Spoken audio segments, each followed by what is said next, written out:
Ciro Gomes e o candidato presidencial do PT não são representantes do mesmo projeto. São agentes de projetos que divergem.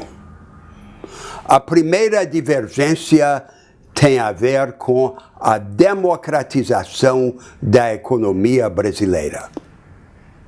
No poder, o PT democratizou a economia brasileira do lado da demanda e do consumo. De fato, resgatou milhões de brasileiros da pobreza, mas o fez à custa da desindustrialização do Brasil.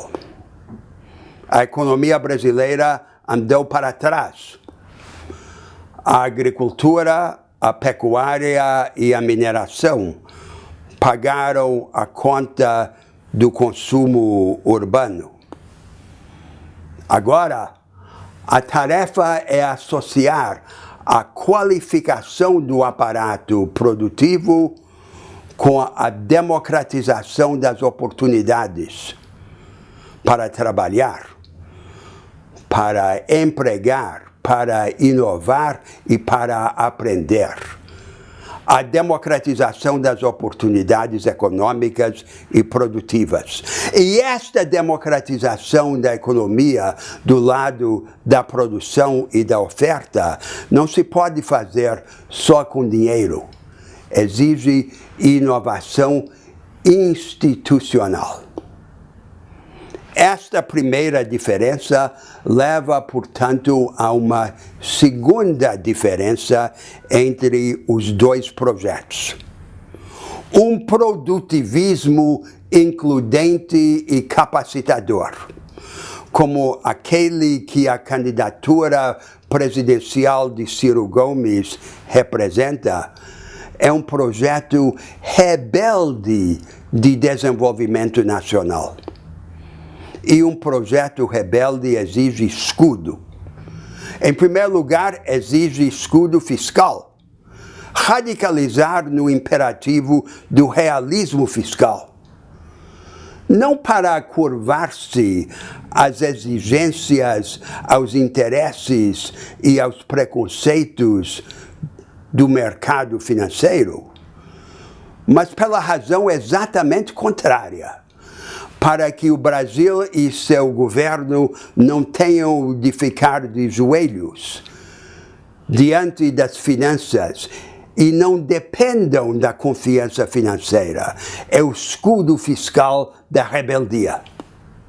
Esta rebeldia nacional, ao mesmo tempo, requer um escudo político. Mobilizar o povo brasileiro. Convocá-lo para participar das grandes decisões nacionais, por exemplo, por plebiscitos e referendos. Portanto, não é uma política que se possa reduzir a uma mera acomodação de todos os grandes interesses do país, como fez no poder o PT. Os pobres receberam dinheiro das transferências sociais, as minorias organizadas, as corporações, os direitos adquiridos, os grandes empresários, o crédito subsidiado do BNDES e os favores tributários do governo, e os rentistas, os juros astronômicos assegurados pelo Banco Central. Cada parte do país foi contemplada numa grande cooptação. Agora, o que o Brasil precisa não é tratar os brasileiros como beneficiários a cooptar, é empoderá-los como agentes a equipar. É, portanto, um outro rumo econômico e uma outra maneira de fazer política. Falam agora os petistas na importância da indústria. Mas como? Se presidiram a desindustrialização do Brasil. E falam como se fosse aquela velha indústria, a nostalgia da indústria do século XX. Agora não. Há uma outra vanguarda produtiva no mundo e a tarefa é abrir o acesso do Brasil a esse vanguardismo da economia do conhecimento para que não fique confinado a uma ilha que exclui a grande maioria dos trabalhadores e das empresas.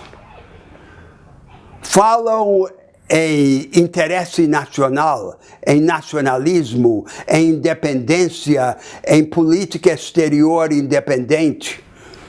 Mas como? Se no poder liquidaram as condições práticas para a rebeldia nacional? Como se acompliciaram a completa dependência que tem o Brasil dos Estados Unidos nas questões de defesa? Toda a nossa comunicação para o mundo, quase toda, passa pelos Estados Unidos.